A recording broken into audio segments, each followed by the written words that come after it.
Picture this. December 24th, 1997. A small house on the edge of Millbrook, Colorado, a town so quiet, so perfectly nestled between snow-capped mountains and frozen creek beds, that in the winter it looked less like a real place and more like something someone painted on a greeting card. The kind of town where people left their doors unlocked, where the grocery store owner knew everyone by their first name, where the Christmas lights went up on the 1st of December without fail, on every porch, every mailbox, every shop window, because in Millbrook, Christmas wasn't just a holiday. It was the event. The whole reason the whole year existed, as far as most people were concerned. And on this particular Christmas Eve morning, in a small yellow house with green shutters on Carver Lane, something was happening that happened in thousands of homes across America on that same morning. A family was getting ready to go to the airport. His name was Dennis Hartley, 44 years old. A man built like someone who had once been athletic and had slowly, comfortably let the years round him out at the edges. He had thick brown hair going gray at the temples, a wide jaw, laugh lines carved deep around his eyes, and the kind of hands that told you he worked with them, cracked at the knuckles, permanently stained with engine grease no matter how many times he scrubbed them. He was a mechanic. Had run his own shop, Hartley Auto, for 16 years. Everybody in Millbrook had brought a car to Dennis at some point. He was that guy. The one you called first. Dennis had a way of talking, slow, measured, like he was always thinking 2 sentences ahead, that made people trust him almost immediately. He wasn't a loud man. He wasn't flashy. He was the kind of man who showed up when you needed him, fixed what was broken, charged you fair, and never made you feel stupid for not knowing what he knew. He had been married to Carol Hartley for 19 years. Carol was a first-grade teacher. Tiny, energetic, impossibly organized. The kind of woman who had a color-coded calendar on the refrigerator and somehow still managed to make everything feel warm and spontaneous rather than rigid and scheduled. They had a house that smelled like cinnamon candles and motor oil in a combination that shouldn't have worked but somehow perfectly captured everything they were together. And they had a son. His name was Marcus.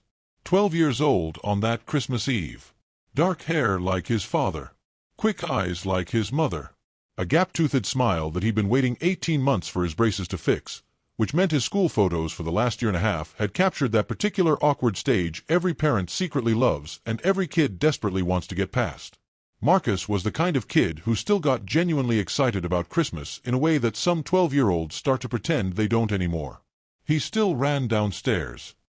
He still pressed his face to the window to check for snow. He still left out the cookies and the milk, and this year he'd added a handwritten note that said, "Dear Santa, I know you're real. Don't let anyone tell you otherwise." Carol had found that note after Christmas 2 years later and hadn't been able to throw it away. She'd kept it in a box in her closet, wrapped in tissue paper, like something sacred. But on this particular morning, Christmas Eve, 1997, Marcus Hartley was not thinking about Santa. He was thinking about his grandfather. His name was Raymond Hartley. Dennis's father. 71 years old, living alone in Denver, about 95 miles from Millbrook, ever since Dennis's mother had passed away 4 years earlier from a stroke. Raymond was a quiet widower who had converted his grief into routine. He woke at 6, made oatmeal, read the paper, watched the evening news, went to bed by 9. He was a man of very particular habits, and the disruption of any one of them was, to Raymond, a minor catastrophe. He had a bad hip. He didn't drive anymore.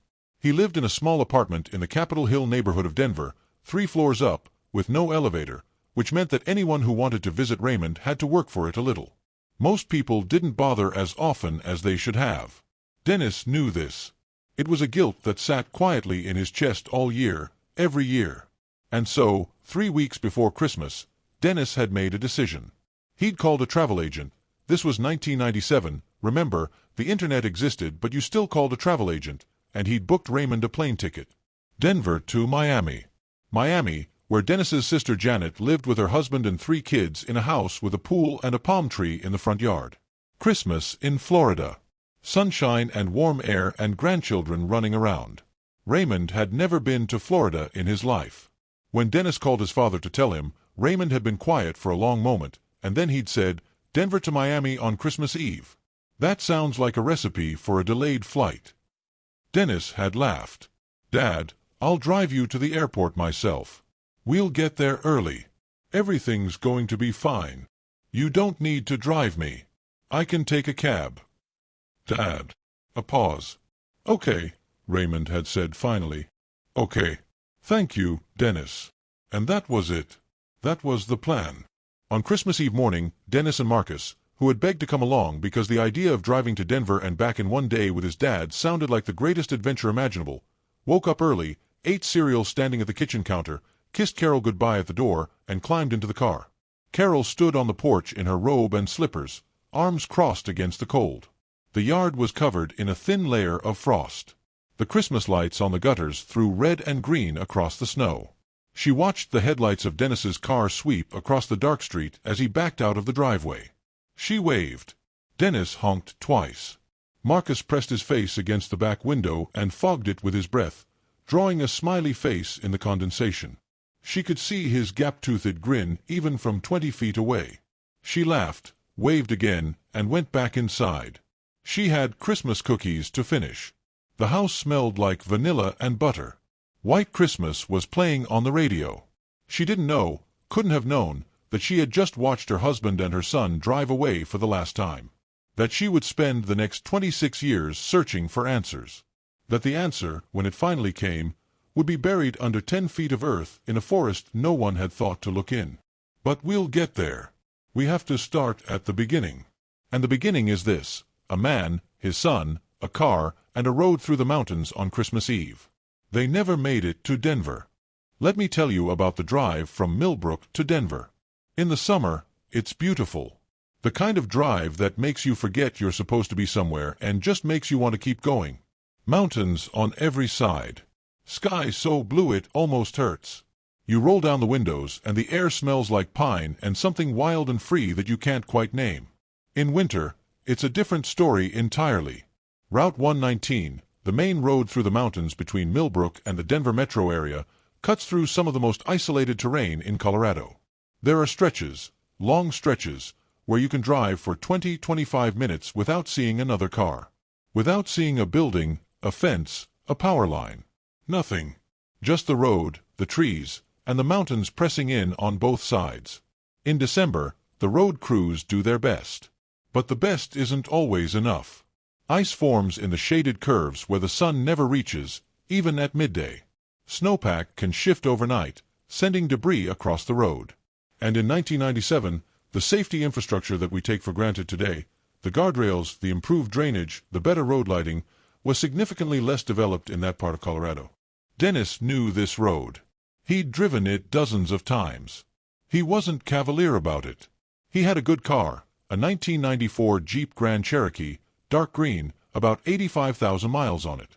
He'd serviced it himself, obviously, because he was a mechanic and because he wouldn't have trusted anyone else with it. New tires going into that winter. Good brakes. The car was in excellent shape. But here is the thing about mountain roads in winter. It doesn't matter how good your car is. It doesn't matter how experienced the driver is. Ice doesn't care about any of that. Now, let me paint you the picture of that morning. December 24th, 1997. Temperature at 6 a.m. in Millbrook, 22 degrees Fahrenheit. There had been a light snowfall the night before, maybe an inch, inch and a half. Nothing alarming. The sky was clear when Dennis and Marcus left the house, that particular deep blue-black of early morning in the mountains when every star is so sharp and bright it looks almost artificial. They would have taken Route 119 north out of Millbrook, climbing through the first set of switchbacks before descending into the broader valley toward Central City, then picking up I-70 east toward Denver. The whole trip, door to door, was about an hour and 45 minutes in good conditions. With the mountain road section, probably closer to 2 hours on a winter morning. Raymond's flight was at noon. Dennis had promised his father he'd have him there by 10. Plenty of time. More than enough buffer. So they left at 7:30. Carol remembered the time exactly because she'd looked at the clock when she came back inside. 7:32, to be precise. She'd stood in the kitchen and looked at the clock and thought, they'll be back by 1:30 at the latest. I'll have lunch ready. She remembered this the way you remember details that later become significant. The way the mind, in retrospect, tries to hold on to the last normal moment before everything changed. At 10:47 that morning, Carol's phone rang. It was Raymond. His voice was careful. Not panicked. Raymond was not a man who panicked, but there was an undercurrent in it that Carol recognized immediately. A tightness. A tension held very carefully in check. "Carol," he said, "has Dennis called you?" A pause. A very short pause, but long enough to shift something in Carol's chest. "No," she said. "Why?" "He was supposed to be here by now. I've been waiting. His flight. My flight is in an hour and 15 minutes. He was supposed to be here by 10. Carol looked at the clock. It was 10:47. "Maybe traffic," she said. "Maybe he hit some traffic on I-70. "He hasn't called," Raymond said. This was the part that didn't fit. Dennis was a man who called. He was chronically early, chronically communicative in the way that men who run their own businesses have to be. He had a cell phone, a Nokia, a brick of a thing that he kept in the center console of the Jeep. He checked it habitually. If he were running late, he would have called. If he were caught in traffic, he would have called. If anything had happened, anything normal, anything explainable, he would have called. "Let me try his cell," Carol said. She hung up and dialed. Counted the rings. 4 rings. 5. Voicemail. She left a message, keeping her voice light, asking him to call her back when he had a minute. She tried again 10 minutes later. Voicemail. And again at 11:15. Voicemail. By noon, the time Raymond's plane was pushing back from the gate without him on it, because Raymond had taken a cab at the last minute and made his flight by 17 minutes. Carol Hartley was standing in her kitchen, surrounded by Christmas cookies she couldn't finish, and she was not okay. Something was wrong. She knew it the way you know things sometimes, in the body before the brain catches up. A coldness that wasn't the temperature. A stillness in the chest where there should have been breath. She called the Colorado State Patrol. The woman who answered was professional, measured. She told Carol that a missing person report couldn't technically be filed until someone had been missing for 24 hours, but that she could flag the vehicle description and the route for patrol officers to watch for. Carol gave her the information: the dark green 1994 Jeep Grand Cherokee, license plate 4RK891, Route 119 North out of Millbrook. The woman told Carol to try not to worry. "Cell service is bad in the mountains," she said. "He might have broken down and can't get a signal. These things happen." Carol thanked her and hung up. She stood in the kitchen for a long moment. Then she went to the phone and called her neighbor, Linda Marsh, and said, "Linda, I need someone to be here with me. I don't know why, I need someone here." Linda was there within 10 minutes. By nightfall, Dennis and Marcus Hartley had not arrived in Denver, had not called, had not returned to Millbrook, and had not been seen by a single person on the planet since Carol had watched Marcus draw that smiley face on the back window of the Jeep and then disappeared into the dark on Carver Lane. By midnight, the hour when Christmas Eve becomes Christmas Day, Carol Hartley sat in her living room with the tree lit and the presents wrapped beneath it, and she was no longer a woman waiting for a husband and son to come home late. She was a woman in the first hours of something she didn't have a word for yet. 26 years later, she would find the word. But not yet. Christmas morning, 1997. In houses all over Millbrook, children were running downstairs and tearing into presents. Coffee was brewing. The smell of pine and cinnamon and all the warm, ordinary certainties of the holiday filled every room. On Carver Lane, Carol Hartley sat at the kitchen table in the same clothes she'd been wearing the day before. She had not slept. The Christmas tree in the living room was still lit. She'd left it on all night, as if the lights were some kind of signal, some kind of beacon that could reach wherever Dennis and Marcus were and guide them home. At 8 a.m., she called the Colorado State Patrol again. This time, she got a different officer, a Sergeant Bill Mackey, who would become one of the central figures in what was about to unfold. Mackey was 50 years old, 23 years on the force, a methodical man with a gray mustache and the kind of patient gravity that serious situations require. He listened to Carol describe everything: the timeline, the route, the car, the last phone call from Raymond, the 16 unanswered calls since. "Mrs. Hartley," he said, "we're going to start a formal search. Today. Right now." And he meant it. Within 3 hours, there were 2 Colorado State Patrol units driving Route 119 between Millbrook and Central City, mile by mile, looking for any sign of the Jeep. A search and rescue team from Clear Creek County was activated. A helicopter, borrowed from the county sheriff's department at considerable logistical effort on Christmas morning, which tells you something about how seriously Mackey took this from the start, was going up to do an aerial survey of the mountain corridors along the route. The problem was the terrain. Route 119 through those particular mountains is bordered, on both sides, by wilderness. Not light wilderness, not the kind of trees and a hiking trail wilderness that sounds manageable. Dense, vertical, carved by glaciers wilderness. Drop-offs of 50, 80, 120 feet in places, choked with old-growth pine and Douglas fir and the kind of thick, tangled undergrowth that can swallow something as large as a car so completely that it becomes, for all intents and purposes, invisible from the road above. The helicopter crew flew the route twice. They saw nothing unusual. The patrol units drove it end to end 3 times and found nothing. No skid marks, no broken guardrail, no scattered debris, no vehicle. By the end of Christmas Day, there was no trace of the dark green Jeep Grand Cherokee or either of its occupants. It was as if they had driven out of Millbrook and off the edge of the world. Sergeant Mackey stood at the command post they'd set up, a parking lot outside a closed gas station in Black Hawk, 11 miles north of Millbrook, and looked at his maps and rubbed the back of his neck and thought about how many times in his career he'd searched these mountains and found nothing when he was looking and then had somebody stumble over the thing he'd been searching for 6 months later, 300 feet off the road, invisible behind a curtain of trees. He thought about a father and a 12-year-old boy. He thought about the temperature dropping to single digits that night. And he did not sleep. The next morning, December 26th, the search expanded. Volunteers from Millbrook and the surrounding communities showed up at the command post in numbers that Sergeant Mackey would later describe as genuinely moving. 37 people on the first day. 62 on the second. Local business owners, high school teachers, the entirety of the volunteer fire department, farmers and ranchers who knew the mountain terrain better than any map could show it. Dennis Hartley was well loved. That was clear. People brought coffee and sandwiches and hand warmers and determination, and they spread out through the corridors on both sides of Route 119 in organized lines, moving slowly through the trees, looking for anything, a tire track, a paint scrape on a rock, a piece of chrome. Anything that said, "We came through here." They found nothing. Carol went to the command post every day. She didn't search herself. Mackey had gently discouraged it, and Linda Marsh had stayed with her, and the truth was that Carol wasn't sure her legs would carry her through that terrain even if she tried. She brought food. She thanked people.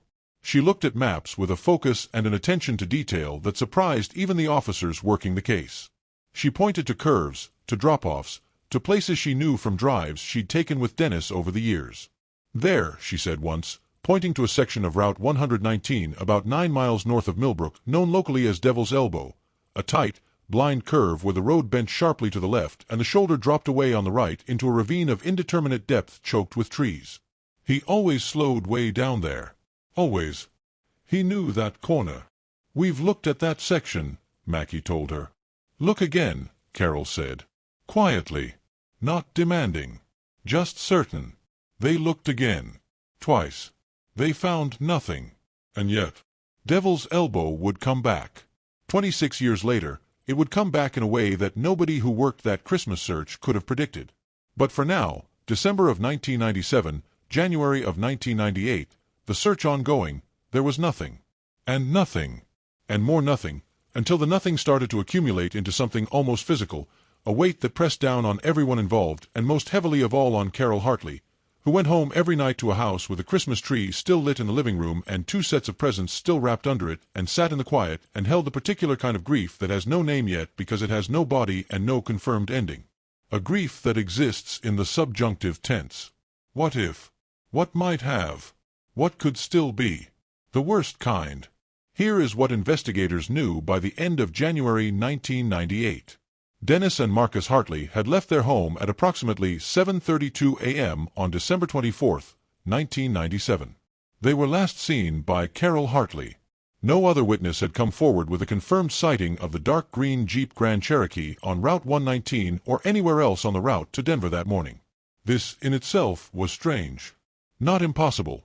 The road was isolated, the hour was early, traffic was lighter than usual because of the holiday. But strange enough that investigators kept returning to it. Someone, somewhere, should have seen them. A trucker. Another early morning driver. Someone. Nobody came forward. Raymond Hartley, interviewed in Denver after returning from Miami, had the last confirmed phone contact with Dennis. A call at 7:15 a.m. on December 24th, less than 20 minutes before Dennis and Marcus left the house. Dennis had called to say they were almost ready to leave. He'd sounded normal, Raymond said. Happy, even.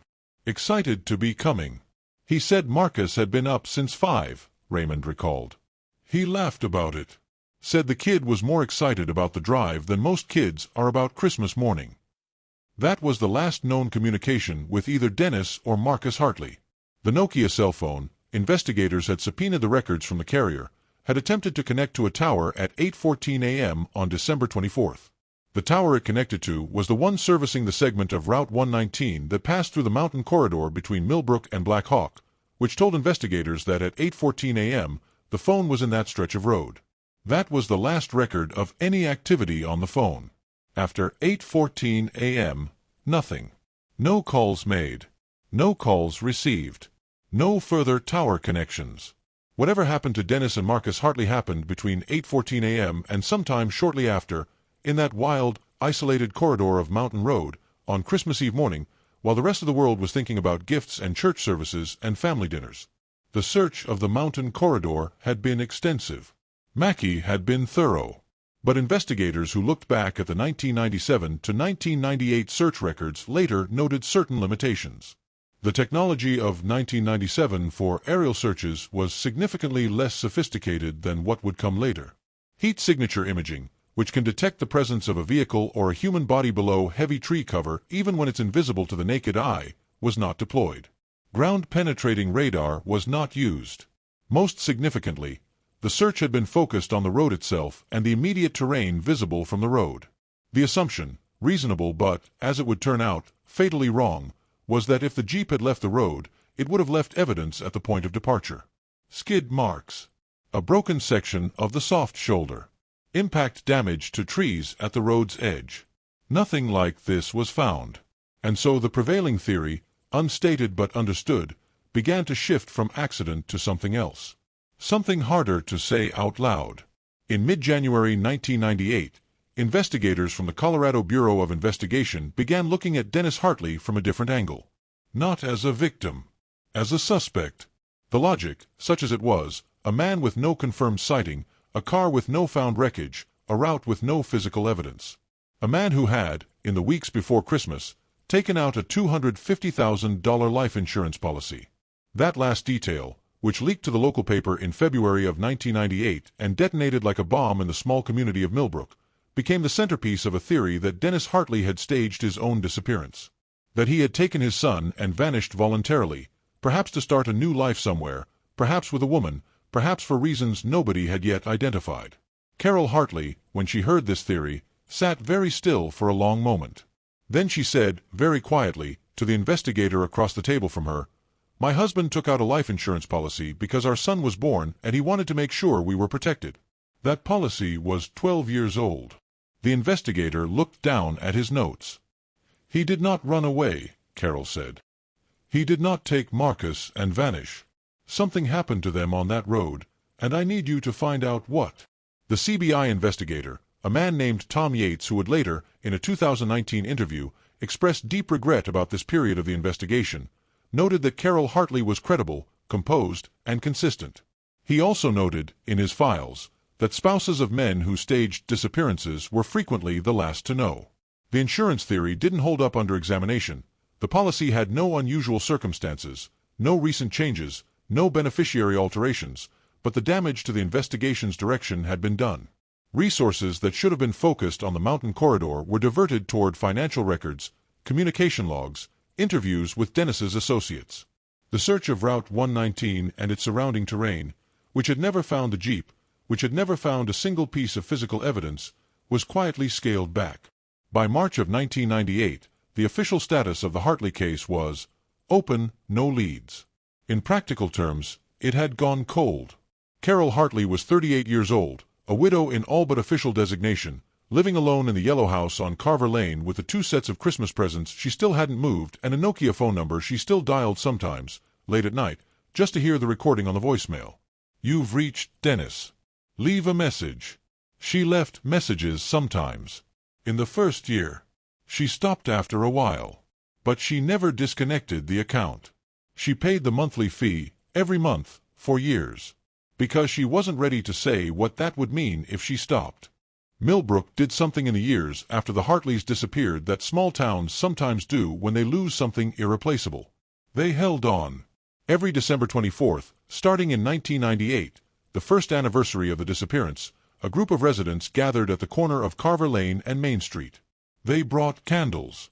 They stood in the cold. They said a few words. They sang one song, always Silent Night, always at exactly 7:32 a.m., the time Carol had watched the Jeep back out of the driveway. The first year, there were 11 people. The second year, 23. By the fifth year, it was 140 people, which was a significant portion of Millbrook's total population of about 3,000.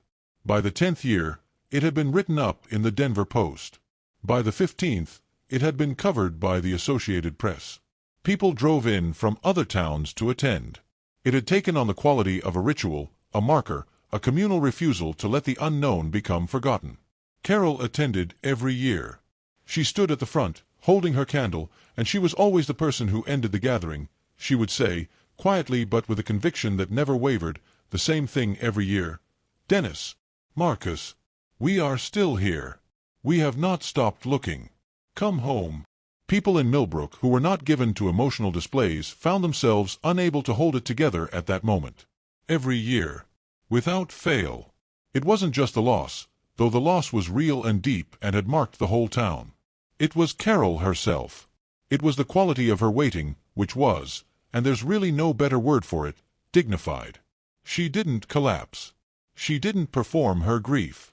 She went back to teaching first grade in the fall of 1998, because her students needed her and because she needed them and because she was, at her core, a woman who understood that life had to be lived even when it was broken. She kept the yellow house on Carver Lane. She kept the Christmas lights on the gutters. She kept Dennis's shop going, hired a manager named Pete Okafor, who had been Dennis's apprentice for 4 years and who ran the place with the same straightforward honesty Dennis had, and who told Carol every year without fail that he was keeping it going until Dennis came back. "You don't have to do that, Pete," Carol told him once. "I know," he said. He kept doing it anyway. The case was not entirely forgotten by investigators either, though the active search had ended. Sergeant Bill Mackey, who retired from the State Patrol in 2005, but who never, not once, stopped thinking about the Hartley case, maintained a file in his home office. He reviewed it periodically. He made calls. He followed up on occasional tips that came in over the years. Sightings of a man matching Dennis's description in Albuquerque, credibly ruled out; in Seattle, less credibly; in Mexico, not credible at all. He took each one seriously for as long as it warranted and let it go when the evidence said to. His working theory, which he'd held almost from the beginning, which the insurance detour had temporarily derailed, was that Dennis and Marcus had gone off Route 119 somewhere in the mountain corridor and had simply not been found. That the terrain, the tree cover, the winter conditions, the limited search technology of 1997 had conspired to hide the evidence of an accident so completely that it had remained hidden. "They're in those mountains," he told his wife once, in 2003. "I know it. Somewhere in those mountains." She asked him how he could be so sure. He thought about it for a long moment. "Because," he said finally, "a man who is going to fake his own disappearance does not take his 12-year-old son with him. He just doesn't. Dennis Hartley took that boy with him because it was Christmas Eve and his son wanted to come and he said yes. And then something happened. Something on that road. And they never came back." His wife reached across the table and put her hand over his. He closed the file and went to bed. But he didn't sleep. And in Millbrook, Colorado, on every December 24th, the candles came out. Year after year after year. The town not letting go. Waiting, the way small towns wait for things, with a patience that looks like stubbornness from the outside, but from the inside is something else entirely. Something closer to love. Let me tell you about Carol Hartley's in-between years. The years between the disappearance and the discovery. 26 of them. Because this story isn't just about what happened on a road in the mountains and what was buried there. It's about what it means to wait. To live in permanent uncertainty. to build a life around an absence that you can never quite confirm as an ending. Carol Hartley went back to teaching in September of 1998, 9 months after the disappearance. Her principal, a kind man named Robert Chen, had left the decision entirely to her and told her whatever she needed, whenever she was ready. She chose first grade because she'd always taught first grade and because first graders bring a quality of energy and immediacy to every moment that she found, in those months of grief, to be the only thing that could fully occupy her mind. You cannot think about the void when there is a 6-year-old tugging your sleeve to show you that they've learned to write their name in cursive. She taught every year. She was, by all accounts, by every parent who'd ever had a child in her class, by every colleague who worked alongside her, one of the finest teachers in Clear Creek County. Patient, imaginative, utterly present with her students. She stayed late. She brought things from home. She knew every child's particular way of learning within the first 2 weeks of school, every year, without exception. Her colleagues watched her sometimes and thought about how much she carried and how she carried it without ever letting it crush her students' days, and they felt a particular kind of awe that they couldn't quite articulate.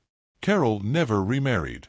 She dated briefly, once, a man named Gary Schultz, an engineer who'd moved to Millbrook in 2005, who was kind and steady and who genuinely cared for her. They saw each other for about 8 months. Gary was patient about Dennis, patient about the not knowing, patient in a way that cost him something she could see. When they ended it, it was mutual and gentle, and Carol thanked him in a way that meant it. He moved away 2 years later. She still got a card from him at Christmas. She thought about Marcus constantly. That never stopped. Never diminished. She had kept his room exactly as it was, not in a Miss Havisham way, not frozen in grief, but because she cleaned it and aired it and maintained it and left the door open and thought of it as his room still, a space held for him, because she could not accept that there was not a version of events in which Marcus was alive somewhere and might need to come home. On his 13th birthday, the first one after the disappearance, she had baked a cake. Chocolate, his favorite, with blue frosting because he'd been very specific about blue frosting since he was 4 years old and had seen a blue cake at a friend's birthday party and decided that was the pinnacle of what cakes could be. She'd put 13 candles on it and sat at the kitchen table alone, and she'd sung him the birthday song quietly, by herself, and she'd blown out the candles for him because someone had to. She did this every year.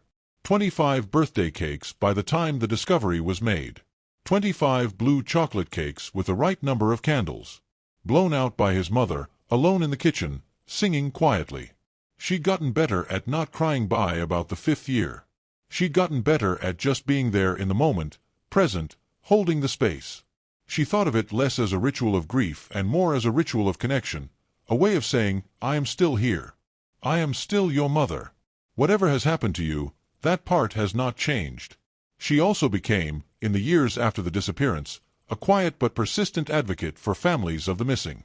She joined the Colorado Missing Persons Task Force as a volunteer liaison. She connected families who were in the early, brutal stages of uncertainty with resources and, most valuably, with each other.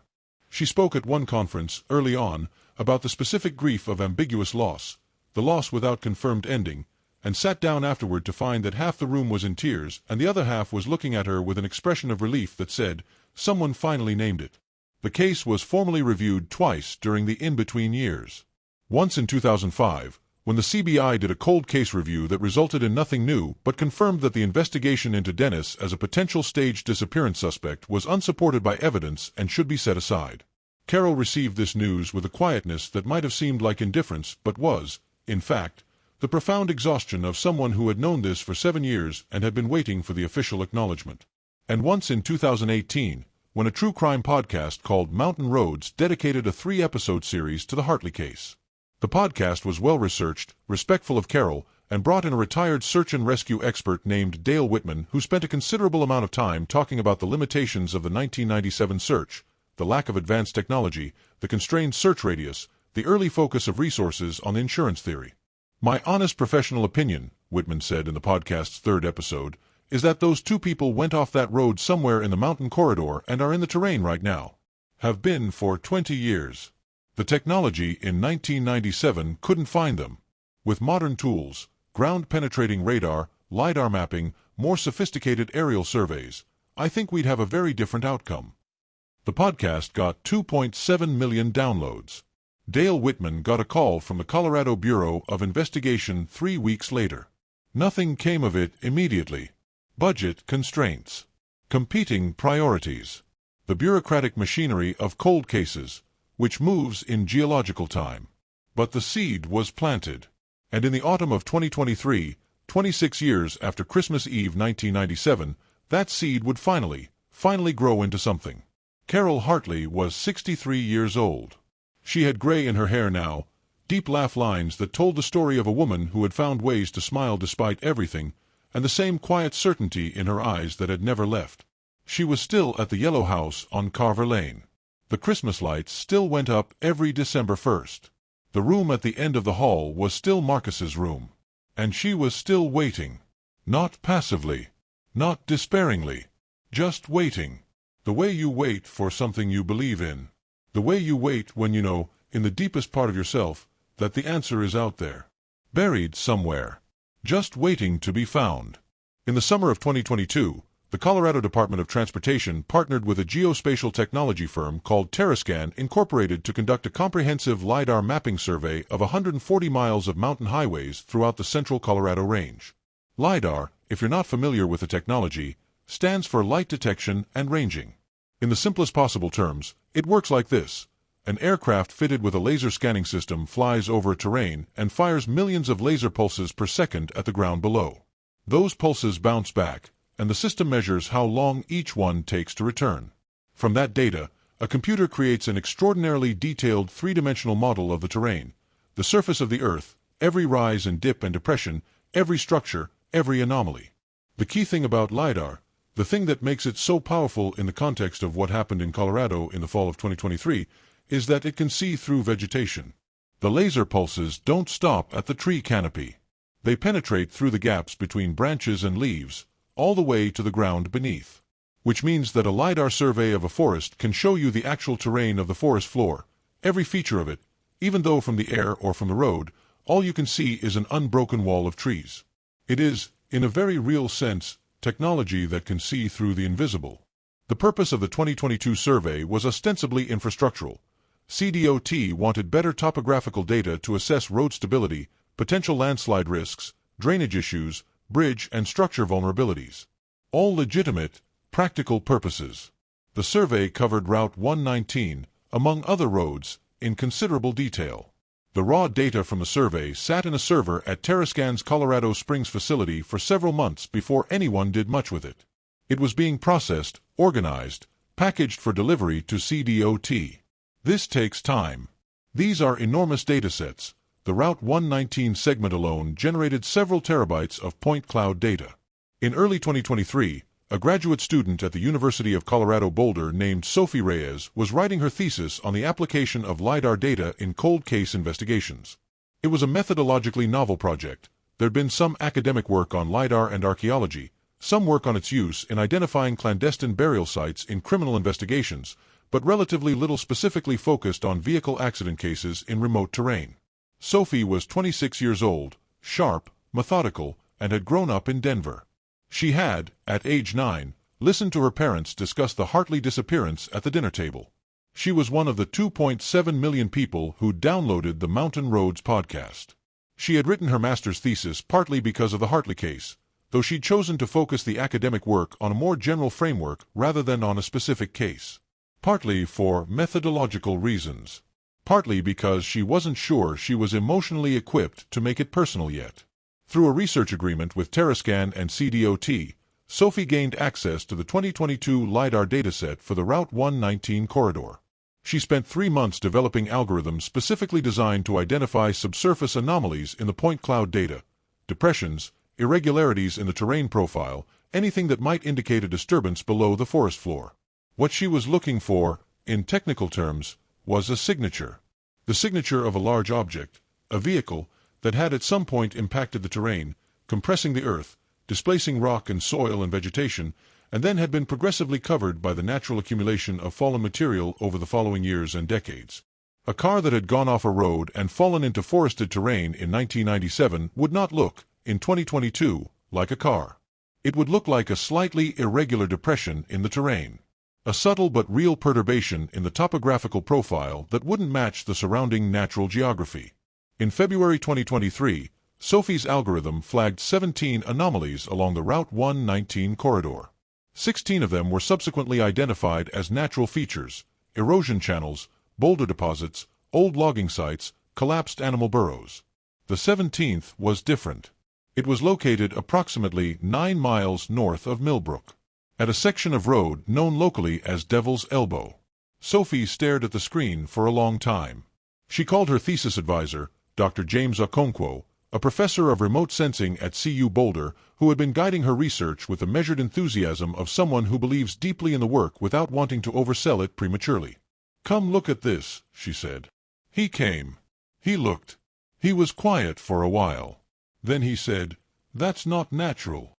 "I know," Sophie said. "The depth signature," he said. He was leaning in now, close to the screen. That's consistent with a large metal object. A vehicle. Something substantial." "I know," Sophie said again. "How deep?" he asked. Sophie had run the depth modeling 3 times. "Between 8 and 12 feet," she said. "Depending on how much sediment accumulation there's been." 26 years of sediment, Okonkwo said softly. He straightened up. He looked at Sophie. "You know what this is. You know whose case this might be." "I know," she said for the 3rd time. "You need to call the CBI." Sophie nodded. She had been sitting with this for 2 days. She had been going back and forth about whether she was reading the data correctly, whether she was projecting, whether she wanted this so badly that she was seeing something that wasn't there. She had run the analysis 4 more times. Different parameters. Different algorithmic approaches. Every time, the same anomaly. The same location. The same depth signature. The same unmistakable, impossible to explain away signature of something large and metal buried under the forest floor 9 miles north of Millbrook on Route 119. At Devil's Elbow. Exactly where Carol Hartley had pointed on a map in December of 1997 and said to Sergeant Bill Mackey, "Look again." Sophie Reyes picked up the phone and called the Colorado Bureau of Investigation. The Colorado Bureau of Investigation assigned the Hartley cold case to Special Agent Maria Torres in March of 2023. Torres was 41, 12 years with the CBI, a former forensic analyst who had transitioned to cold case investigation because, as she put it to colleagues, "Someone has to do it, and I'm apparently constitutionally unable to let things go." She had closed 11 cold cases in her 12 years, a record in her unit that she was quietly proud of and refused to discuss publicly because she felt it was unseemly to measure your achievements in other people's unsolved grief. She read the entire Hartley file in a single night. Both the physical file, a filing cabinet-thick accumulation of reports, interview transcripts, search logs, and evidence inventories from the 1997 to 1998 investigation, and the supplementary material that had accumulated in the cold case archive since then. She noted, early in her reading, the 2 things that had always been the case's most compelling features. 1. No physical evidence of any kind had been found. Not a tire track. Not a broken branch. Not a fragment of the vehicle. Nothing. 2. The cell tower ping at 8:14 a.m. on December 24, 1997, placed the phone in the mountain corridor on Route 119. And then nothing. She thought about that nothing for a while.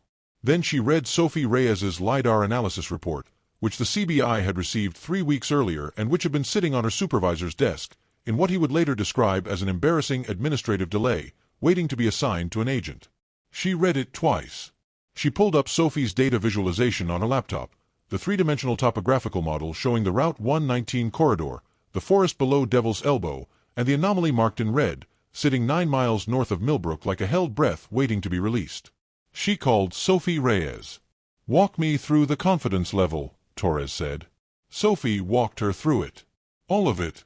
The algorithm, the multiple confirmations, the cross-referencing with historical satellite imagery that showed no surface disturbance at that location consistent with logging, construction, or any other recorded human activity. "The first imagery we have of that exact location is from 1989, Sophie said. In 1989, in 1993, in 1995, the terrain surface there is consistent with the surrounding natural topography. By 2001, the next available image, There is already evidence of what could be a very subtle depression. By 2010, it's more pronounced. The LiDAR in 2022 gives us the clearest picture. The depression and subsurface anomaly are consistent with progressive natural burial of a large metal object over a period of approximately 25 to 27 years. 25 to 27 years. That put the object's arrival at that location in 1995 to 1997. December of 1997 was squarely within that window. How confident are you? Torres asked. Sophie didn't hesitate. More confident than I've been about anything in my research career. I think it's a vehicle. I think it went off the road at Devil's Elbow and fell into the forested ravine below the road, and I think it's been there since 1997. Torres thanked her and hung up. She sat for a moment with her hands flat on her desk. Then she picked up the phone and called her supervisor. I need an excavation team, she said. And I need to talk to Carol Hartley before I do anything else. The conversation with Carol Hartley happened 2 days later. Torres drove to Millbrook on a Tuesday afternoon in late March. The mountains were still snow-capped. Millbrook's main street had the particular quality of small mountain towns in the shoulder season. Not quite winter anymore, not yet spring, everything slightly held in suspension. She found the yellow house on Carver Lane without trouble. Green shutters. A bird feeder in the front yard that was clearly well-maintained. A late-season wreath on the door. Carol opened the door before Torres could knock. She'd seen the car coming down the street. She'd told Torres as much on the phone when she'd called to set up the meeting, in a tone that said, I have been watching this street for 26 years and I notice everything. She was 63, but she carried it in the way of someone who had stayed active and alert and engaged with the world. Her hair was silver gray, cut short.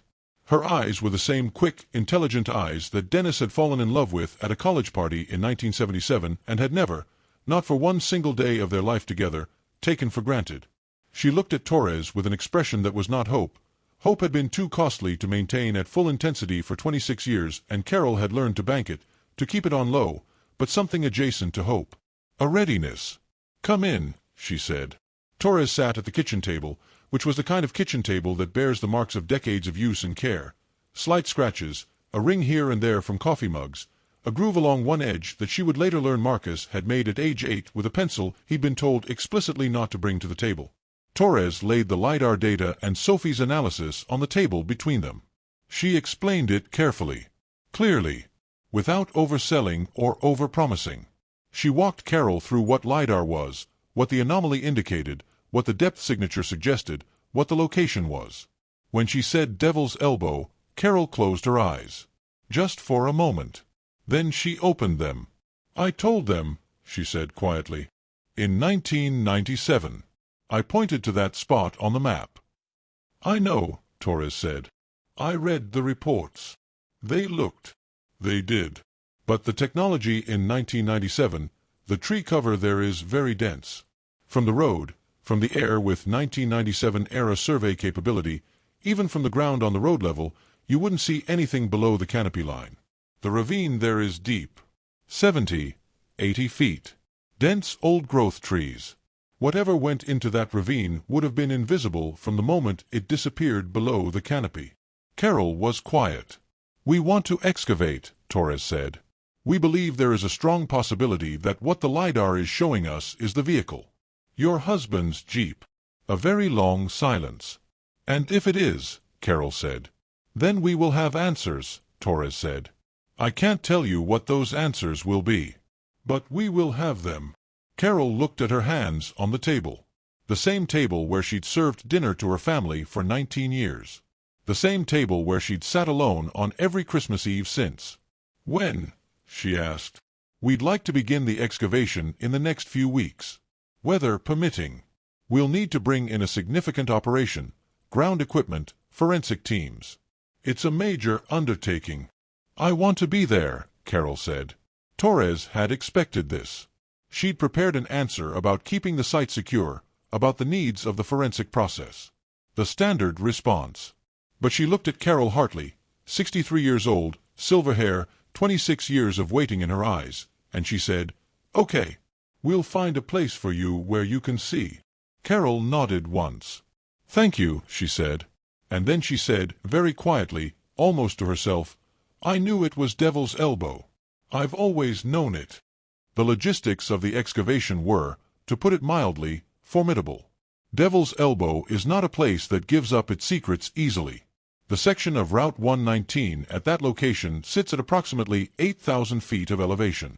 The road curves sharply to the left, and on the right-hand side, the outside of the curve, the shoulder drops away within 4 feet into a ravine that descends at roughly a 45-degree angle for the first 20 feet before becoming nearly vertical for another 40 to 60 feet, bottoming out in a creek drainage choked with old-growth pine, spruce, Douglas fir, and decades of fallen timber and natural debris.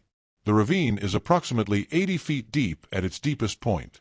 The vegetation is so dense that standing at the road's edge and looking down, you cannot see the creek bed. You cannot see the bottom. You see, essentially, a wall of dark green treetops descending away from you into shadow. Which is why, in 1997, the searchers standing at the road's edge had seen nothing. Which is why the helicopter passes had revealed nothing. The Jeep, if it had gone off the road at that location, if it had sailed off the shoulder, cleared the first slope, and dropped into the ravine below, would have disappeared into the canopy within the first second and been invisible from that point forward.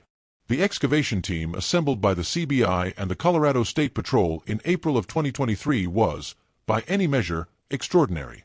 Led by Torres, it included a team of 6 forensic technicians from the CBI's Major Crimes Unit, a 5-person ground excavation crew from a company called Mountain Recovery Specialists, based in Grand Junction, which had experience in exactly this kind of remote terrain vehicle recovery, a forensic archaeologist named Dr. Patricia Sauls from Colorado State University, whose expertise in stratified soil analysis would be critical in documenting the layering of material that had accumulated over the vehicle, and, in a development that moved more than a few people when the press later covered it, Bill Mackey. Retired Sergeant Bill Mackey, now 77 years old, had heard about the LiDAR discovery through a contact still at the State Patrol. He had called Torres directly. "I want to be there," he said. Torres, much as she had done with Carol, recognized that some requests are not administrative decisions. "Can you handle the terrain?" she asked. "I've been in better shape to handle it," Mackey said, with a dryness that she liked immediately. "But yes, I can handle it." He was there on the first day of the operation, wearing his old patrol-issue cold-weather gear and boots that had seen 100 mountain searches, moving slowly but with absolute purposefulness down the access route they'd cut through the roadside underbrush to the upper edge of the ravine. He stood at the point where the LiDAR analysis indicated the anomaly lay below, and he looked down through the trees, and he was quiet for a long moment. 26 years, he said. Torres stood beside him. 26 years. He nodded. Didn't say anything else. They went to work. The excavation operation took 14 days. The first challenge was access, establishing a route into the ravine that was safe for both the workers and their equipment while preserving as much of the archaeological integrity of the site as possible. A narrow access route was cut from the road edge down through the upper slope, shored up with temporary timber supports, wide enough for equipment to be lowered on cables from a recovery vehicle parked on the road above. The second challenge was the depth of accumulation. Sophie's LiDAR analysis had estimated 8 to 12 feet of material above the anomaly. The forensic team's initial core samples confirmed this, with a series of distinct depositional layers representing each year's accumulation of fallen leaves, needles, soil, small rocks, and woody debris. Each layer would need to be carefully documented before removal. This wasn't just a recovery operation, it was an archaeological excavation, and the position and condition of every element of the deposit could tell a part of the story. The third challenge was emotional. Nobody said this out loud, but it was there in every decision, every conversation, every moment when someone stopped and looked at the slowly emerging shape under all those layers of years. Because by day 7, there was no longer any question. There was a vehicle in that ravine. The upper surface had begun to appear as the excavation progressed.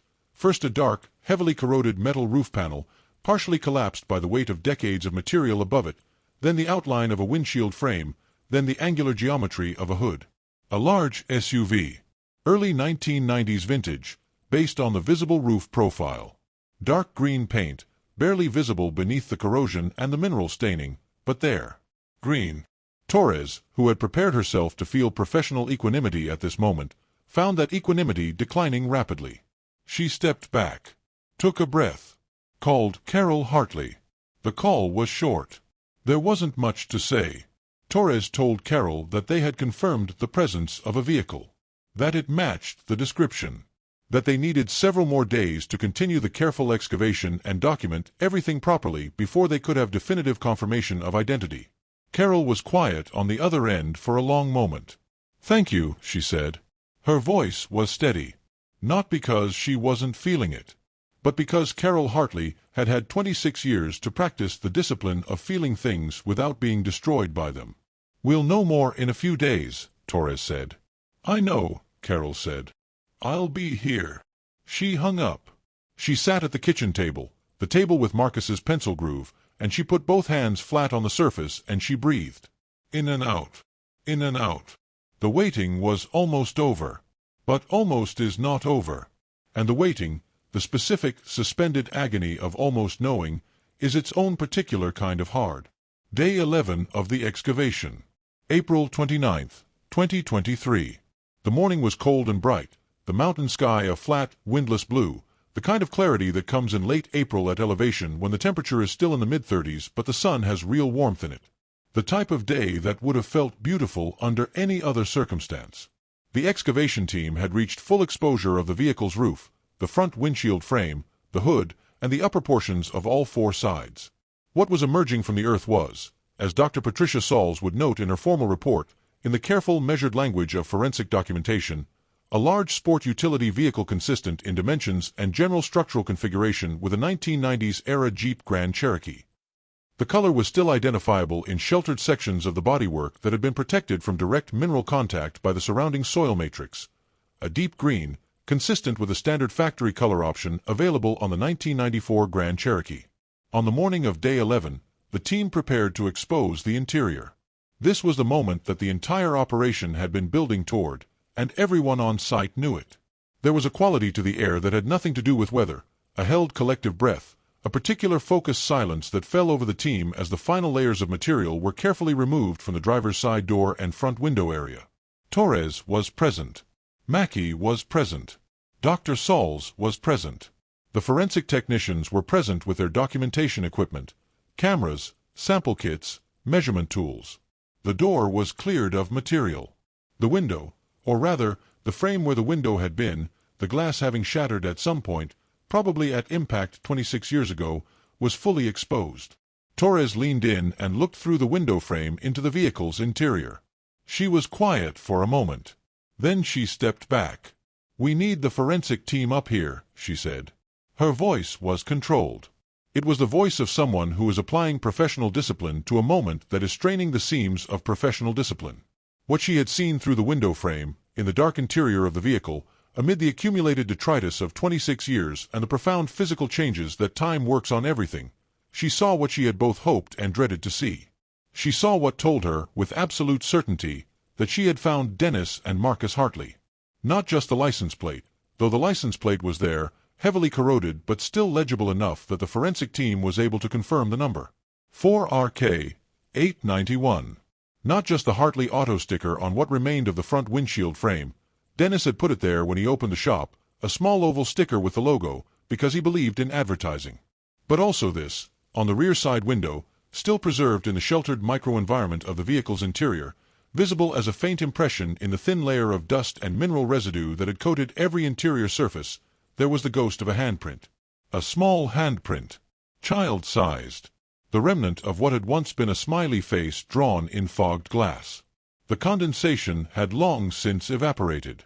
The glass itself was gone.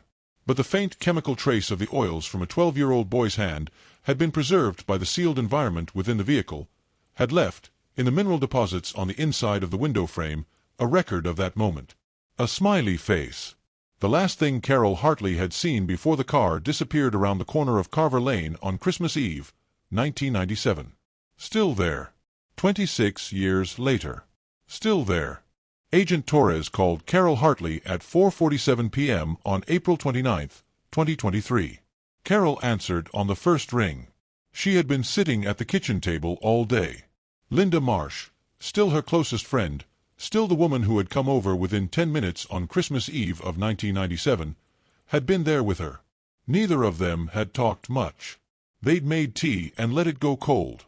They'd watched the clock. They'd held the particular quiet of people who are waiting for a thing that is coming and cannot be stopped and will change everything and must be met with as much steadiness as they can gather. When Torres spoke, she did not begin with preamble. She had debated it. She had thought about how to frame this, how to soften the approach, what words to use first. And then she had decided that Carol Hartley was not a woman who needed to be softened toward the truth. She was a woman who had lived inside the unknown of this truth for 26 years. She deserved the truth directly.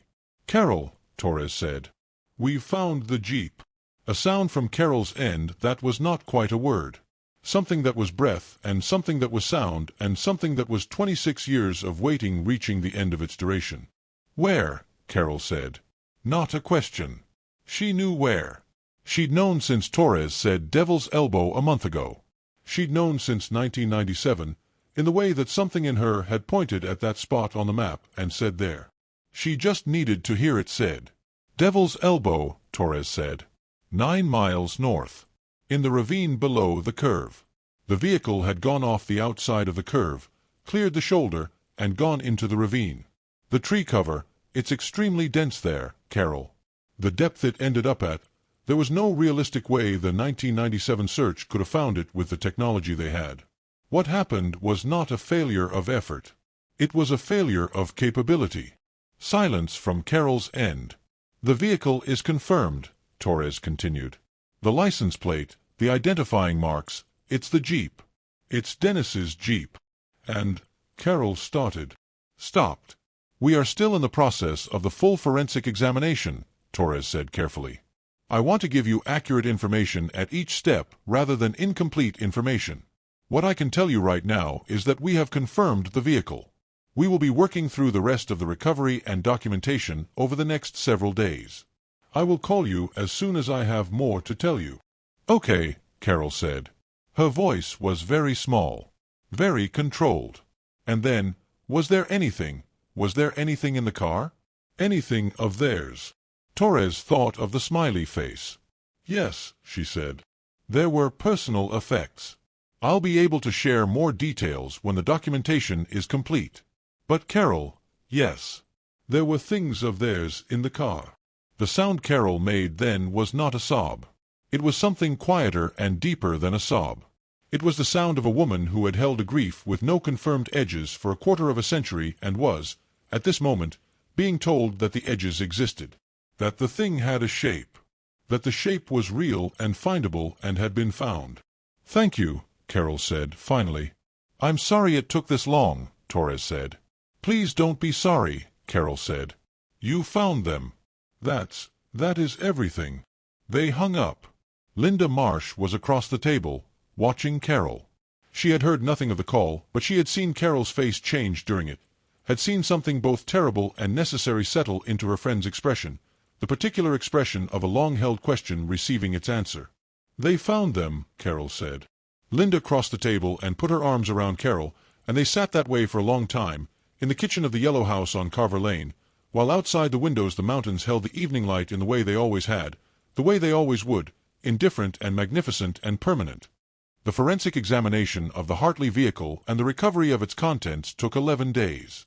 Dr. Patricia Sauls led the archaeological documentation. The forensic team from the CBI processed the physical evidence.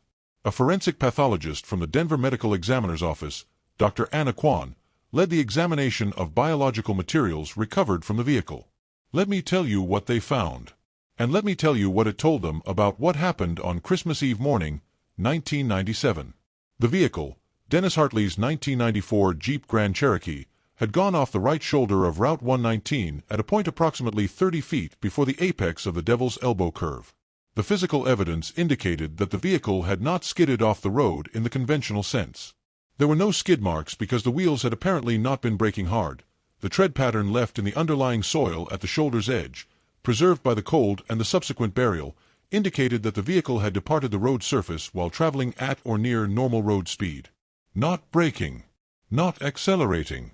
Simply traveling. What this suggested to the reconstruction team was ice. Not impact ice, not a patch of black ice that the driver had hit and tried to break through. but the more subtle and in some ways more dangerous phenomenon of gradual surface ice on a curve, the kind that forms in sub-freezing temperatures on road surfaces that have been wetted by the previous night's light snowfall. The kind of ice that doesn't look like ice. That looks like wet pavement.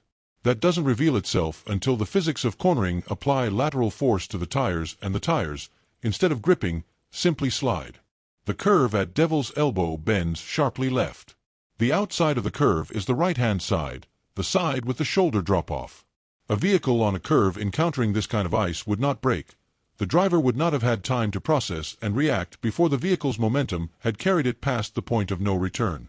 The car would simply continue in its original direction of travel while the road curved away beneath it. It would have taken approximately 2 to 3 seconds from the moment the car began to deviate from the road surface to the moment it reached the shoulder edge. At normal road speed, and based on the tire impressions, the vehicle was traveling at approximately 35 to 40 miles per hour. That was maybe 50 feet of tire tracks on the shoulder before the drop. In those 2 to 3 seconds, Dennis Hartley would have been fighting the wheel, applying everything he had. He was a good driver. He'd driven that road 100 times. He'd slowed down for Devil's Elbow every single time, Carol had said. He knew the curve. He just didn't know on that particular morning that the temperature had dropped 2 degrees overnight from the forecast, and that the thin layer of moisture on the road surface in the curve's shadow, where the early sun never reached, had turned to ice sometime between midnight and 7 a.m. An ice patch about 20 feet wide. 20 feet. In 2 to 3 seconds. There was nothing he could have done. The vehicle had gone off the shoulder at approximately 35 to 40 miles per hour and had struck the first significant tree, a Douglas fir approximately 8 inches in diameter, about 15 feet down from the road edge, at an impact angle consistent with a forward trajectory. The tree had deflected the vehicle slightly and absorbed some of the kinetic energy. The Jeep had continued its trajectory, striking 2 more trees in the next 30 feet, rotating partially as it descended, and had come to rest in the creek drainage at the bottom of the ravine approximately 65 feet below the road surface. The vehicle was severely damaged, particularly at the front. The driver's side sustained significant structural deformation.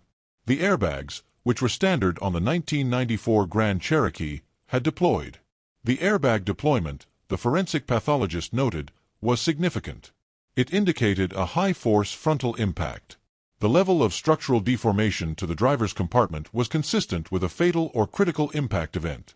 Dr. Kwan's examination of the biological materials recovered from the vehicle produced conclusions that Torres received in a formal report on the 8th day of the laboratory phase of the investigation. The report was thorough and careful and written in the precise, measured language of forensic science. The conclusions, stripped of that precision for the purpose of telling the story, were these. Both Dennis Hartley and Marcus Hartley had been in the vehicle at the time of the accident. Both had died at the scene. Based on the biological and physical evidence and the reconstruction of the impact dynamics, it was Dr. Kwan's professional opinion that Dennis Hartley had died from catastrophic trauma consistent with the driver's side impact event, a rapid death, at or within seconds of impact. He would not have suffered for long, if at all. Marcus's situation was different, and it was here that the story took on its most shattering dimension. Marcus had been in the rear passenger seat, a habit, apparently, a kid thing, the preference of the back seat, wearing his seatbelt. The rear passenger compartment of the vehicle had sustained less direct impact damage than the front. His seatbelt had held. The forensic reconstruction, in combination with analysis of the biological evidence and the vehicle's interior environment, led Dr. Kwan to the conclusion that Marcus had survived the initial impact, and had survived for some period of time afterward. In a destroyed vehicle, at the bottom of an 80-foot ravine, in 22-degree temperatures, on Christmas Eve morning, 9 miles from town, on a road that would have seen minimal traffic even on a normal day and essentially none on a holiday morning. With no one looking for them yet, Carol wouldn't make the first call for over 3 more hours. With the vehicle invisible from the road above. With no cell signal, the phone had last connected at 8:14, before the accident, and the ravine below Devil's Elbow was a cell dead zone. Marcus had survived. For a time. The evidence of this was, by any measure, one of the most heartbreaking details the forensic investigation produced. Inside the vehicle, preserved by the cold and the sealed environment of the buried car, investigators found items that had not been there when the car left Millbrook that morning. A travel pillow from the back seat of the car, positioned in a specific way. A child's jacket, removed and used as additional insulation. And, found wedged under the front passenger seat, placed there as if protected, as if hidden away intentionally, a small pocket notebook with a blue cover. A school notebook, the kind a 12-year-old might keep in his backpack. Marcus had had his backpack with him. The notebook will be addressed in the next section. It is the part of this story that stopped the forensic team, stopped Torres, stopped Mackie when Torres told him, stopped Carol's breath when she was finally told what had been found. It is the part that will stop you too. The notebook was sent to the Forensic Document Examination Unit in Denver. The preservation conditions had been, given the circumstances, remarkable. The sealed environment of the buried vehicle, combined with the consistent cold temperatures of the mountain winters, had created what Dr. Sauls described as an inadvertent preservation chamber. Items inside the vehicle had been shielded from moisture fluctuation, UV exposure, and biological decomposition agents to a degree that made recovery of meaningful content possible. The notebook was Marcus Hartley's. His name was written inside the front cover in his own handwriting, the careful, still-forming handwriting of a 12-year-old who had been working on it. Beneath his name, as kids do, Room 7, Millbrook Middle School, and a small drawing of what appeared to be a superhero in mid-flight. The notebook had been used, prior to the accident, as a school journal. There were entries about homework assignments, observations about his classmates, a passage about a movie he'd seen that he'd given 3.5 stars, because the ending was too fast but everything else was good. There was a list titled Things I Want for Christmas that included, in order, a new mountain bike, the newest Game Boy game, a CD by a band his mother had never heard of, and at the bottom, added in different ink as if later, for Dad's shop to have a good year.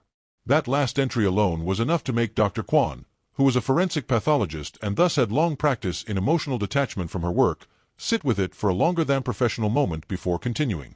But the entries that mattered, the ones that changed everything, that will be remembered, were at the back of the notebook. Written after the accident. The ink was different from the rest. The handwriting was different, not in the way of a different person, but in the way of writing done in difficult circumstances. Shakier in places, bigger in others, as if the writer were working in dim light or with a hand that wasn't fully steady. Marcus had written in that notebook after the accident. He had written, based on the forensic document examiner's analysis of the ink aging and the paper condition, across a period that was estimated at between 4 and 10 hours. He had written, it appeared, as long as he was physically able to write. What he wrote was, and I want to be careful here, because this is real and it belongs first and most completely to Carol Hartley, who has given measured permission for its broader sharing in the years since the discovery. What he wrote was the following. The first entry was dated and timed. December 24th. Maybe 8:30, he'd written. Not sure. Dad is hurt bad. I can't wake him up. My chest hurts but I can move. The car is really messed up. I don't think I can climb out. I tried but it's too high and steep. I yelled but nobody came. A few lines of less legible text that the examiner could not fully reconstruct. Then, it's cold. I got Dad's coat from the front. There's a blanket under the seat. I put it on. I can hear the creak. Then, several entries that the examiner estimated were written an hour or more later. I'm doing okay. My chest hurts when I breathe deep, but I'm warm enough. I ate the granola bar from my backpack. I keep calling for help, but there's no one. I hope Mom isn't too worried. That line, I hope Mom isn't too worried, was read by Torres in the examiner's office at 9 a.m. on a Tuesday morning in Denver, and Torres, who had handled 11 cold cases and hundreds of investigations and had developed the emotional armoring that survival in that profession requires, had to leave the office for 5 minutes. She came back. She kept reading. The last entry that could be fully reconstructed by the examiner was the longest, and it was written, based on the physical analysis, late in the day. The examiner estimated 5 to 7 p.m., as the light in the ravine would have been failing and the temperature dropping toward its evening low. Marcus had, it appeared, written this entry knowing it might be the last thing he had a chance to write. The handwriting was slow, deliberate. The size of each letter was careful, almost formal, in contrast to the shakier quality of the earlier entries. He wrote, "It's getting dark and I'm getting cold and I'm pretty scared, but I'm trying not to be. I keep thinking about this morning and the smiley face I made on the window and Mom laughing. I want to tell her that this morning was really good and I was really happy, and I know she's going to be worried, but I need her to know it was a good morning. Dad, if anyone ever reads this to him, I love you and I'm sorry I can't wake you up. I've been thinking about Grandpa and Florida and I hope he has a good Christmas. I hope everyone has a good Christmas. If someone finds this, please tell my mom. She is the best mom. I never said that enough. She is the best mom and the house always smells good and she makes the best blue cakes and I love her more than everything.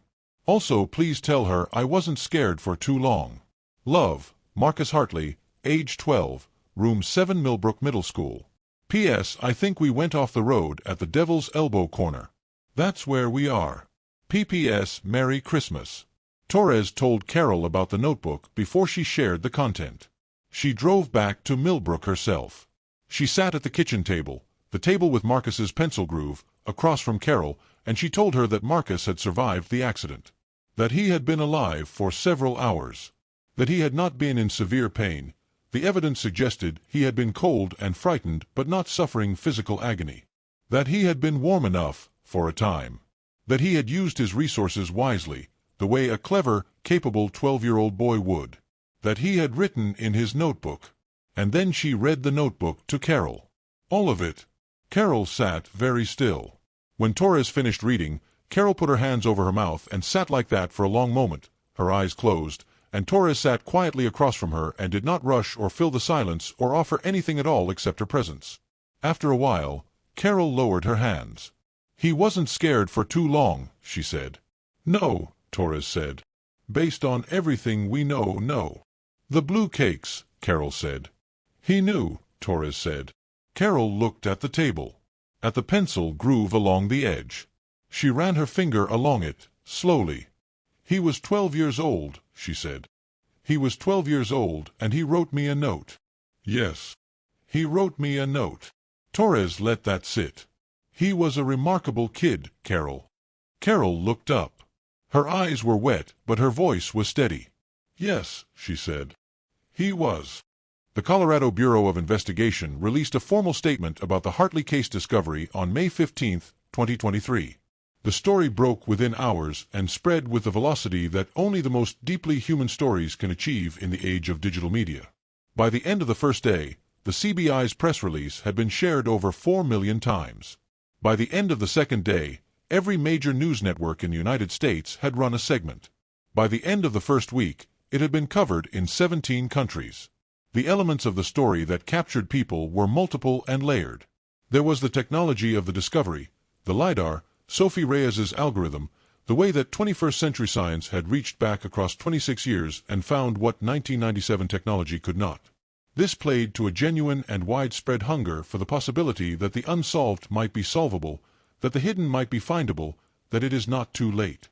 There was Bill Mackey, 77 years old, retired for 18 years, who had stood at that excavation site and watched the car emerge from the earth. He gave one interview to a Denver television station and was asked what it felt like to finally know. He was quiet for a long moment, and then he said, "I've thought about those two people every day for 26 years. I never stopped thinking about them. And now I know where they were. That's not comfort, exactly. But it's something. It's something real." There was the smiley face on the window. This detail, small, tactile, entirely and heartbreakingly human, became the image that the coverage returned to again and again. A 12-year-old boy drawing a smiley face on a fogged car window on Christmas morning, his mother laughing on the porch, and 26 years later, the ghost of that handprint still there in the buried car. Still there. And then there was the notebook. When details of the notebook's content were first reported, carefully, with Carol's consent, in a statement issued through the CBI, the response was unlike anything Torres had seen in her 12 years with the Bureau. She had worked notable cases. She had seen public attention to investigations. Nothing had prepared her for this. The phrases people quoted most, in social media posts, in news segments, in conversations across the country, were the ones from that final entry. She is the best mom and the house always smells good. I wasn't scared for too long. Merry Christmas. People wrote letters to Carol Hartley. Physical letters, mailed to the Millbrook post office, addressed simply to Carol Hartley, Millbrook, Colorado. The post office forwarded them. Over the course of the weeks following the announcement, Carol received more than 12,000 letters. She read every single one. It took her months. She read them all. Several of them were from other families of the missing, people who had lost someone in circumstances that had never been resolved, who wrote to say that the Hartley case had given them something they hadn't dared hold too tightly before, the hope that finding was still possible. That the earth gives things back, eventually. That the waiting isn't necessarily permanent. Some of them were from first graders. Former students of Carol's, grown up now, in their 20s and 30s, who wrote about what she had meant to them, how she had shown up every day and been their teacher even when she was also the woman waiting for her family to come home, and how they understood now, as adults, what that had cost and how generous it was. Some of them were just from ordinary people who had been moved by a story and needed to say so. One letter, which Carol would later cite as among the ones she returned to most frequently, was from a man in Ohio who wrote, "I don't know you and you don't know me. I just want to say that I'm sorry it happened. I'm sorry it took so long.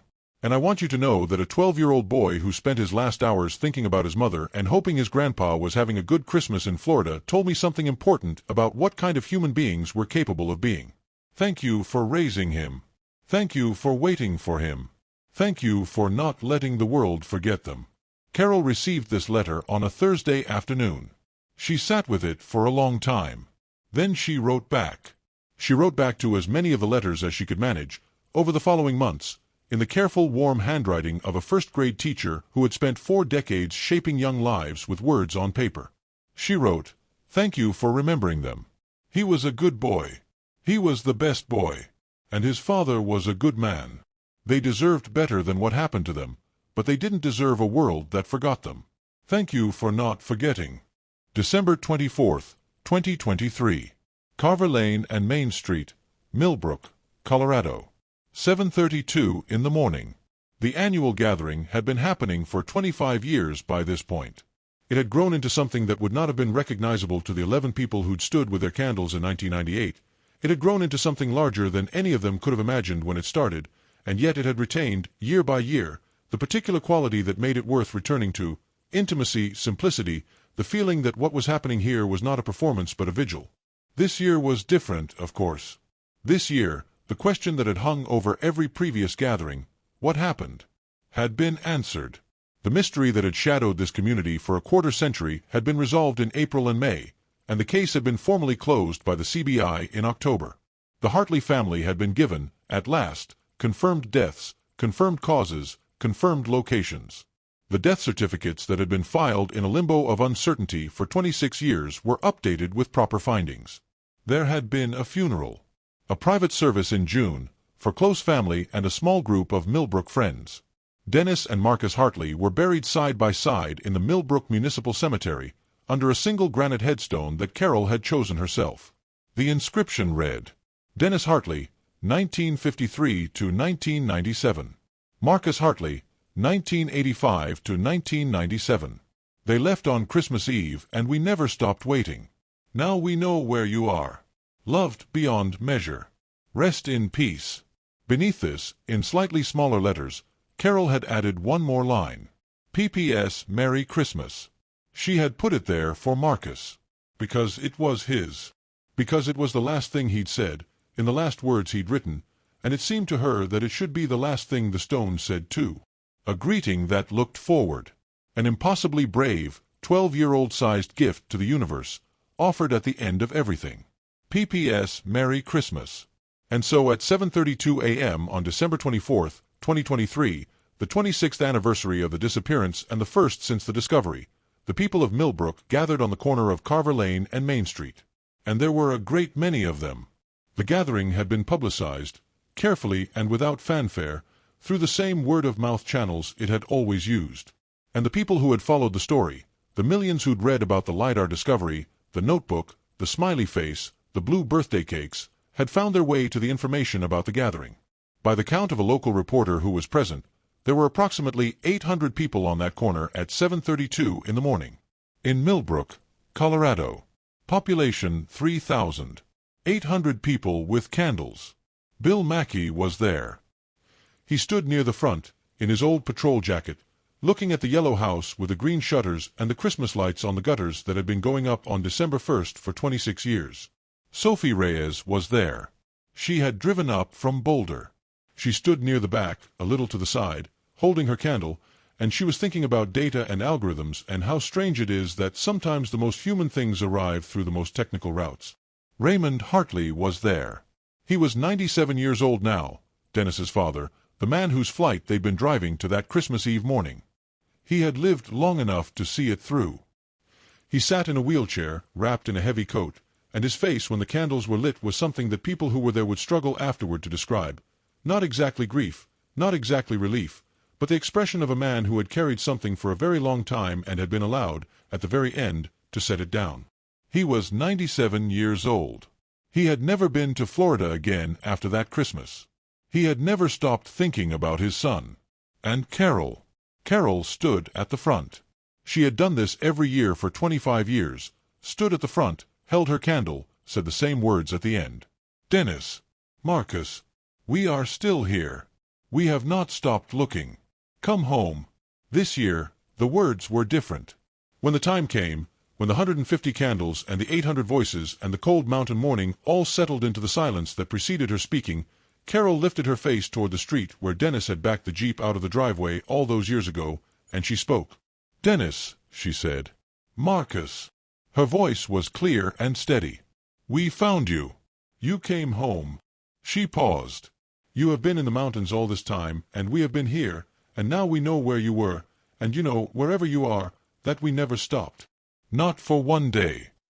She paused again. And Marcus. Her voice shifted then, just slightly, into something that was entirely separate from the civic moment and entirely personal, the voice of a mother speaking to her child across the years and whatever lies beyond them. I got your note, she said. The 800 people on the corner were absolutely silent. I got your note, sweetheart. And I need you to know, the house always smells good. I kept the good smells. I kept it all going. I kept your room. I kept the lights. I kept everything. She raised her candle slightly. And I'm going to keep making the cakes. She paused one last time. Merry Christmas, she said. And then, because she couldn't not, because it was Marcus's word and Marcus's gift and it belonged in Marcus's voice, P.P.S. 800 people, some of them strangers who had driven hours, many of them neighbors who had known this woman for decades, all of them undone completely. P.P.S. Merry Christmas.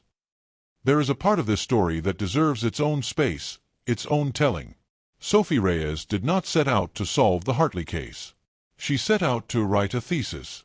She set out to develop a methodology, a technical framework, a contribution to academic literature on the application of remote sensing technology to cold case investigations that might, in the aggregate, help investigators find things that needed finding. She was 26 years old.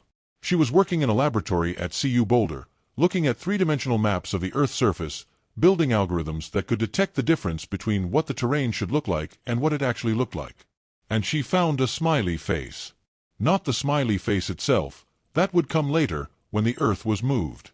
But the ghost of it, the data signature, the indirect record of a 12-year-old boy's handprint preserved in the terrain anomaly of a buried car in a forested ravine. She found it because she looked.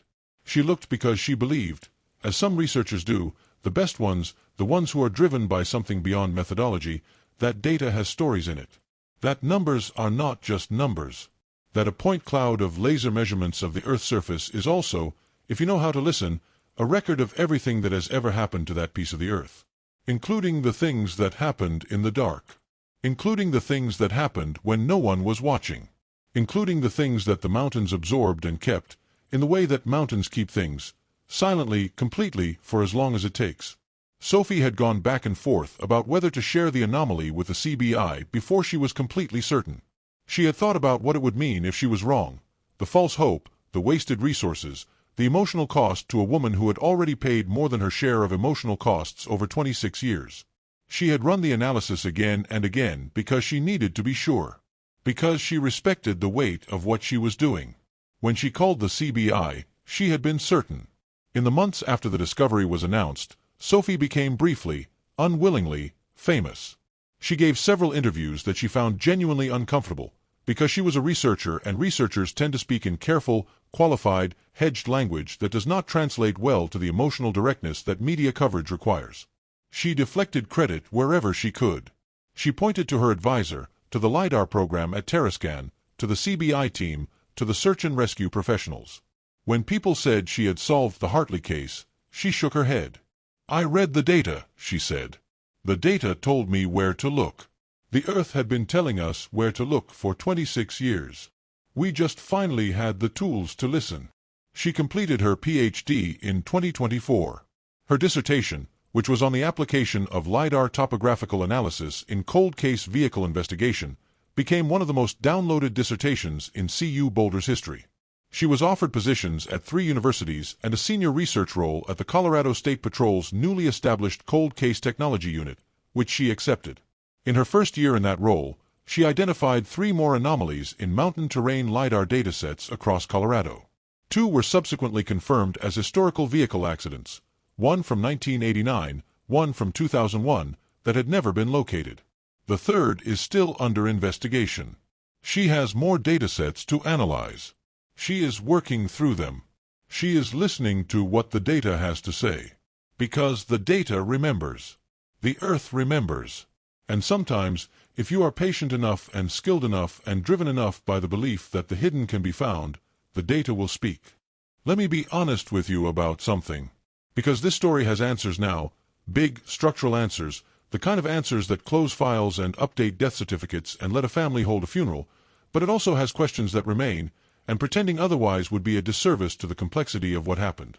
The main question, what happened to Dennis and Marcus Hartley on the morning of December 24, 1997, has been answered. The accident reconstruction is clear and supported by physical evidence. Ice, a curve, a drop, a ravine. A terrible, specific sequence of meteorological and geographical and physical factors that conspired on that particular morning to take 2 people off a road they had no reason to expect to be dangerous.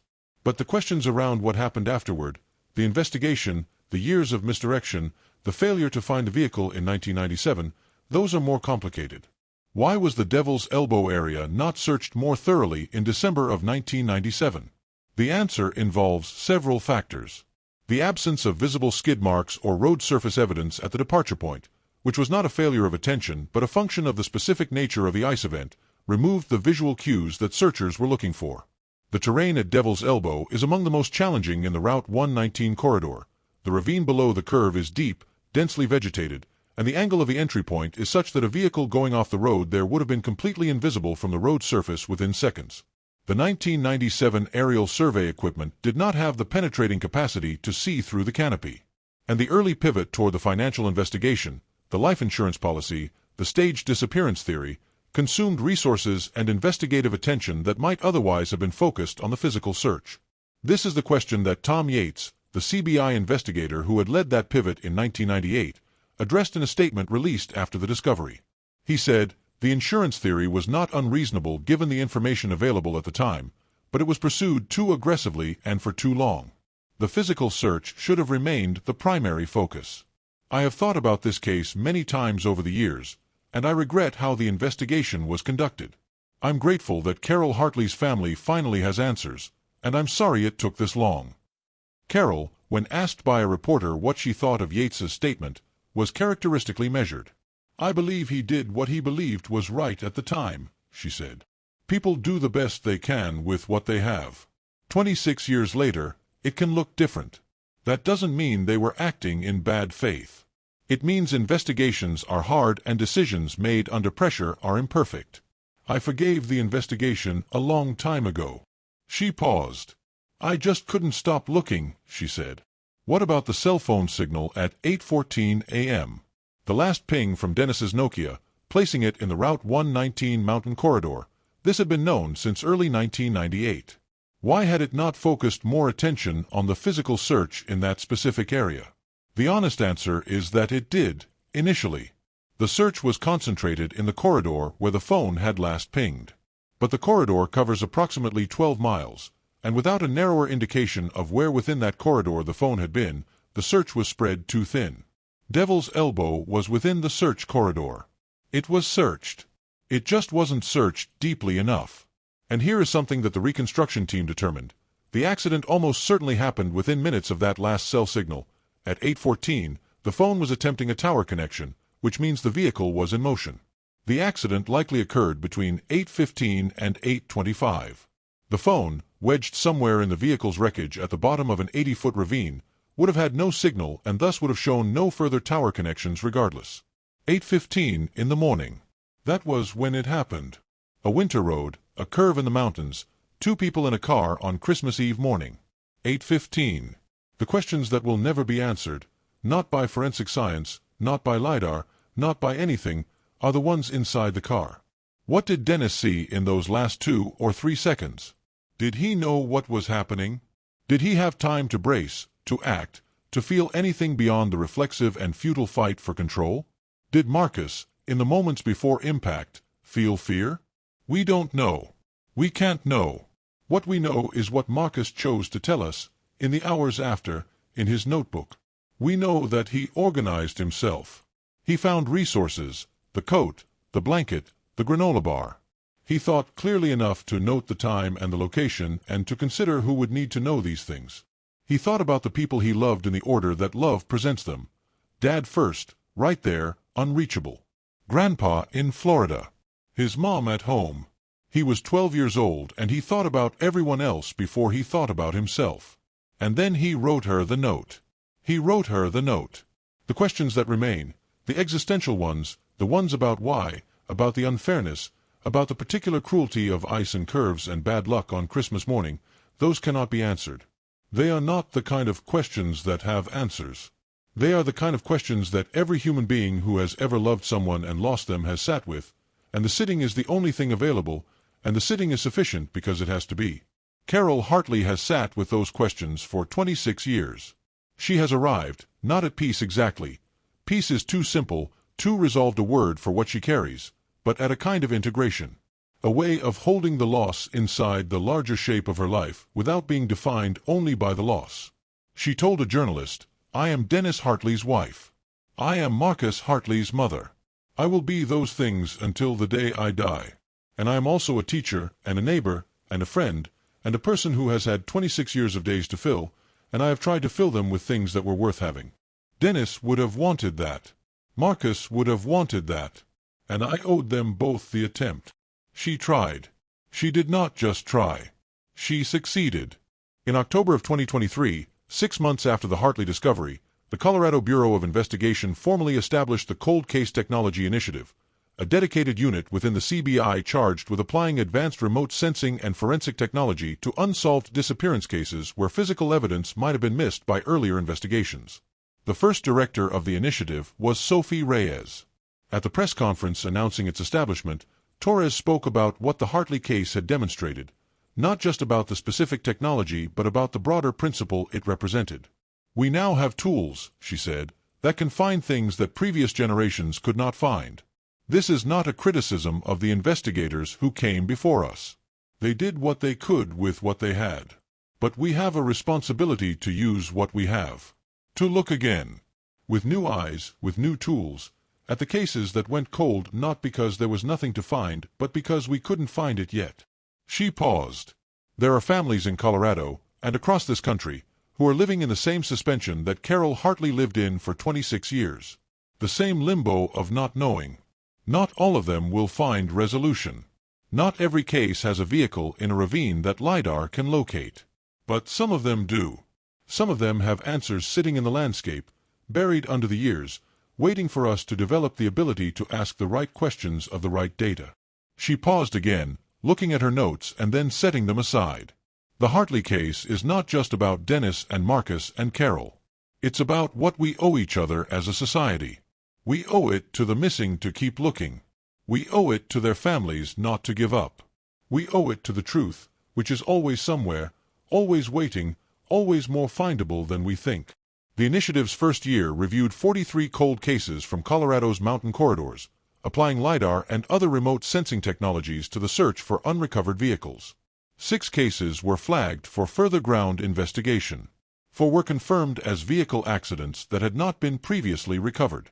The families of those 4 cases had been waiting an average of 18 years. They are no longer waiting. But there is something larger here that I want to sit with for a moment. Because the Hartley story isn't only about technology. It isn't only about LiDAR algorithms and point clouds and depth signatures. It's about a woman named Carol who went to the command post every day in December of 1997 and stood over a map and pointed to a spot and said, "Look there." Who came back the next day and every December 24th for 25 years with a candle in her hands. Who kept the shop going and kept the lights up and kept making the blue birthday cakes and kept loving her family out loud, in public, without apology or diminishment. It's about Bill Mackey, who carried that case in his chest for 2 decades after retirement and drove up to Devil's Elbow in his 70s to see it through. It's about Pete Okafor, who ran the shop until there was an answer, who kept his word to a man who wasn't there to hear it. It's about Raymond Hartley, 97 years old, who sat in a wheelchair on Carver Lane on Christmas Eve and watched the candles burn and put down his burden. And it's about Marcus, 12 years old in the back seat of a Jeep on Christmas Eve morning, drawing a smiley face on the window while his mother laughed on the porch. Who survived the unsurvivable for as long as he could. Who used his last clear hours to account for everyone he loved. Who told his mother not to worry because he hadn't been scared for too long. Who signed off with "Merry Christmas." This is not a story about technology saving the day. Technology helped. Technology was necessary. Without Sophie's algorithm and the LiDAR survey and the ground-penetrating data and the excavation team and Torres and Mackey and everyone who showed up with tools and expertise and commitment, without all of that, the answer might still be underground. But the reason anyone was still looking, the reason there was still a case to solve, still a community that cared, still a woman who had kept the faith for 26 years, that was Carol. That was love. And what we owe each other, what this story suggests we owe each other, is precisely that, to keep looking. To not let the missing become merely the forgotten. To hold the space. To keep the candles lit. To believe that the earth gives things back. Because it does. Sometimes it takes 26 years. But it does. Every year on the birthday of Marcus Hartley, Carol Hartley baked a cake. Chocolate. Blue frosting. The right number of candles. For 25 years, she made these cakes alone. She sang the song. She blew out the candles. She sat with the specific quiet of a ritual meant for someone who couldn't be there. In 2024, on what would have been Marcus's 39th birthday, Carol did not bake the cake alone. She had, in the months since the discovery, received and responded to thousands of letters. Among those letters were notes from former students, first graders who were now adults, who had grown up with Carol as their first real school teacher, the woman who had taught them that letters made words and words made sentences and sentences, if you arranged them right, could hold almost anything. Several of those former students, now adults with their own children, had asked Carol if they could see her. If they could come to Millbrook. Not as a memorial, not as a media event, just to be in the same room with her. She said yes. On Marcus's birthday, in a kitchen that had held 25 years of solitary rituals, there were 8 people. Carol, Linda Marsh, Pete Okafor, 4 former students, ranging in age from their late 20s to early 30s. Sophie Reyes, who had driven from Boulder because she had received an invitation in the mail, handwritten, in the careful penmanship of a first-grade teacher, that she didn't know how to decline and didn't want to. Carol made the cake. Chocolate. Blue frosting. 39 candles, because that was how old Marcus would have been, and because she'd always put the right number on, without fail. They sang the birthday song together, in the kitchen of the yellow house on Carver Lane. A small group of people who had been touched by this story in different ways, the teacher and the friend and the apprentice and the students and the scientist, standing around a kitchen table with a blue birthday cake with 39 candles. Carol leaned in and blew out the candles. All 39, in one breath. Everyone clapped. Carol looked up and around at the faces in her kitchen, and she had, for the first time in a long time, the particular expression of a person who is not merely enduring the present moment but inhabiting it. Present, warm, anchored. "Thank you for being here," she said. Sophie, who was standing slightly to one side with the careful diffidence of someone who still wasn't quite sure she belonged in this intimate space, looked at Carol and said, "Thank you for letting me be here." Carol shook her head. "You found them," she said. "The data," Sophie started. "You found them," Carol repeated. Quietly, gently, with the certainty of a woman who has thought carefully about credit and attribution and the way that sometimes the thing that matters is not the algorithm but the person who stayed at the screen until midnight looking for it. Sophie didn't argue. They ate the cake. Blue frosting. Chocolate inside. The house smelled like cinnamon candles and something warmer and older that was simply and permanently home. On the counter by the stove, there was a framed piece of paper. Not the original, that was preserved, carefully, in archival storage at the CBI, protected from light and air and the passage of time. But a reproduction, printed on heavy paper, in a simple black frame. The last page of Marcus's notebook. The last entry. She is the best mom. I never said that enough. She is the best mom, and the house always smells good, and she makes the best blue cakes, and I love her more than everything. Also, please tell her I wasn't scared for too long. Love, Marcus Hartley, age 12, room 7 Millbrook Middle School. P.S. I think we went off the road at the Devil's Elbow corner. That's where we are. P.P.S. Merry Christmas. Above the frame, Carol had hung one other thing. A drawing. Small, done in colored pencil, the work of a young child. The work, specifically, of Marcus himself at age 8. A Christmas drawing he'd made at school that year and brought home and given to Carol, who had kept it in the same box as the Santa note. In the drawing, the way an 8-year-old draws such things, a yellow house. Green shutters. Stick figures in the front yard, a tall one, a medium one, a small one. Christmas lights on the gutters, represented as red and green dots all along the roofline. And in the window of the house. In the window, because Marcus was 8 and he paid attention to windows, it turned out, a round circle with 2 dots for eyes and a curved line for a mouth. A smiley face. Still there. Drawn by the same hands that had fogged a car window on Christmas Eve morning, 1997. Still there. I want to talk to you directly now. Not about the story, but about why the story matters. Because you've spent the last, however long it's taken you to get here, in the company of something real. Something that happened to real people, on a real road, in a real small town that still puts up Christmas lights every December and still gathers on a corner at 7:32 a.m. once a year to hold candles in the cold. And I think you probably felt it, at several points in this telling, the way a story can stop being a story and start being a weight. A thing that sits in the chest. A thing that asks something of you. I want to talk about what it asks. The first thing it asks is this. Think about the people you love, and say the things you mean to say to them. Marcus Hartley was 12 years old, and he wrote his mother a note in the back of a school notebook in the cold dark of a crashed car at the bottom of a Colorado ravine. He wrote it because she needed to hear it.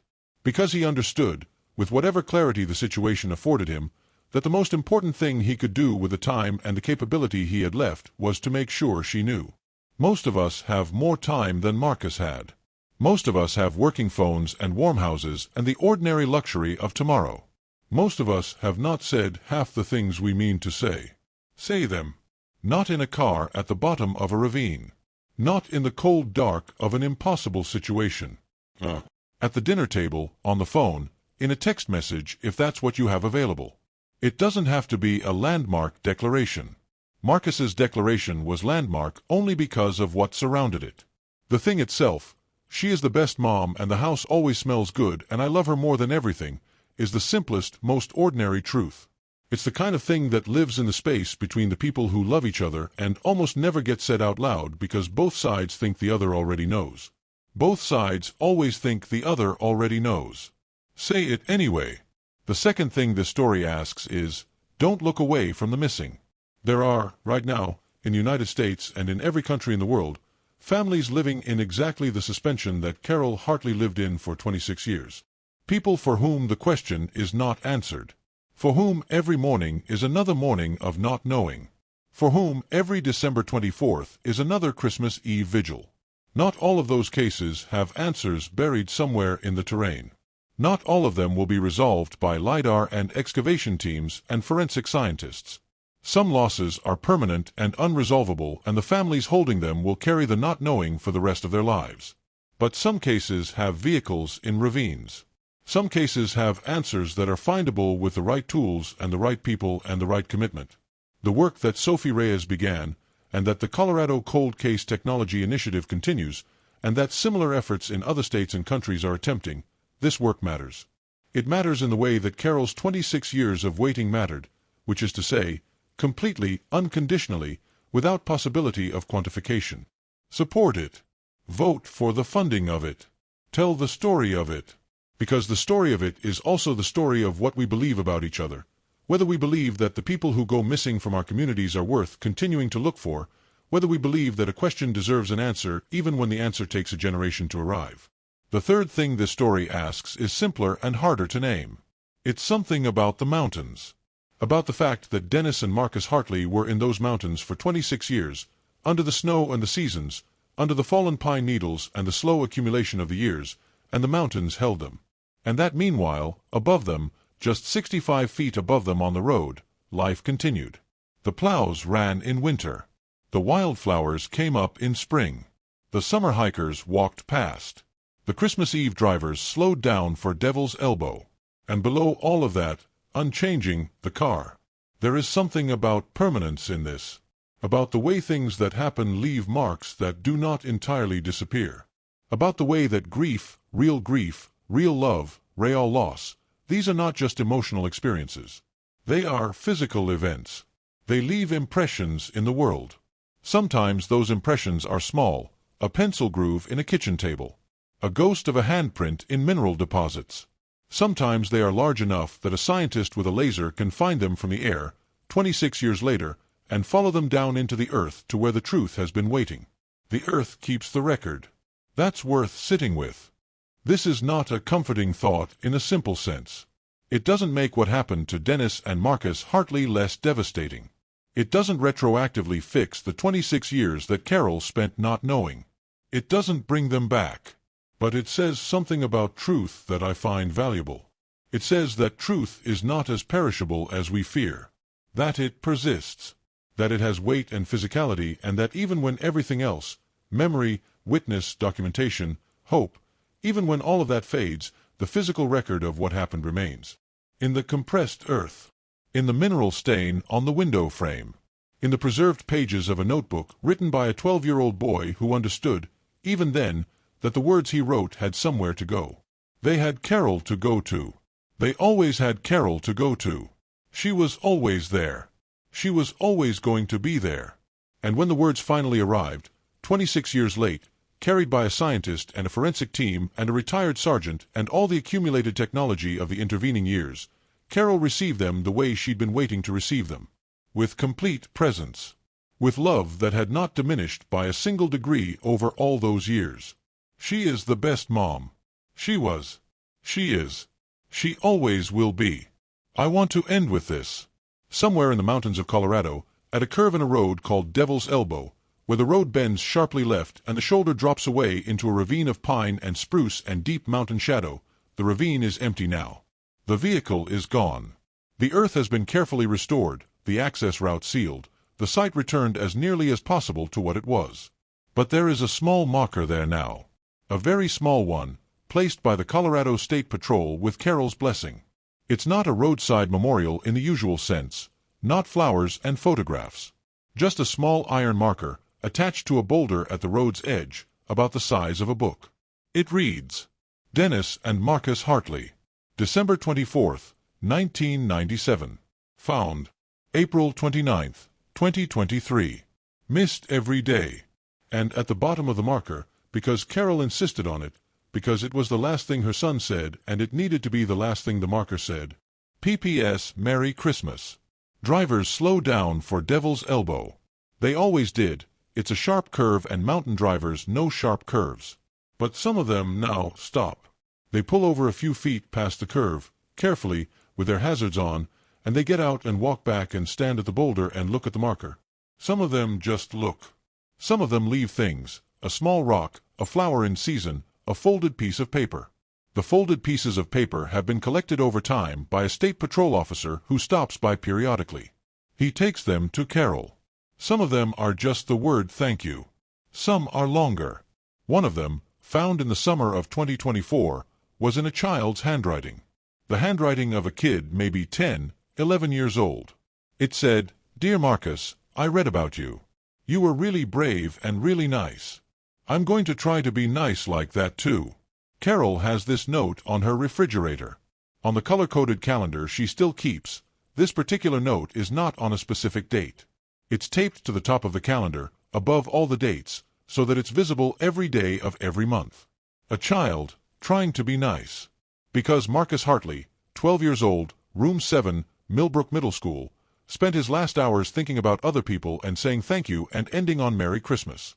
And somehow, 26 years later, the echo of that found its way to a kid on a mountain road in Colorado who promised to try harder. That's what love does. That's what truth does. Given enough time. Given enough people who refuse to stop looking. Given enough candles on a corner at 7:32 in the morning. It comes back. Everything real comes back. If this story moved you, and I hope it did, please share it. There are families right now living in the same uncertainty that Carol Hartley lived in for 26 years. The Colorado Cold Case Technology Initiative and similar programs across the country depend on public attention and support. If you know someone affected by an unresolved disappearance, organizations like the National Center for Missing and Exploited Persons and the DOE Network provide resources and advocacy. And tonight, tell the people you love what you mean. Say it out loud. You have time. PPS Merry Christmas.